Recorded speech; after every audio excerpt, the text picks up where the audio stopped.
ছোট্ট ছেলে ধ্রুব ছোটবেলা থেকেই উপহার পেয়ে খুবই খুশি হতো। তার স্বপ্ন ছিল বড় হয়ে এমনি করে বাবা মাকে উপহার দিয়ে অবাক করবে, কিন্তু তার স্বপ্নগুলো পূরণ হয়নি।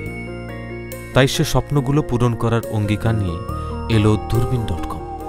চেনা প্রিয় মুখ চোখ থেকে দূরে, সুখ স্মৃতিগুলো আছে মন জুড়ে, যায় না যে ভোলা স্মৃতি মাখা খুলে জানালা পাঠালাম মন, পাঠালাম মন, পাঠালাম মন। দূরবীন.com, আপনার স্বপ্নের ফেরিওয়ালা।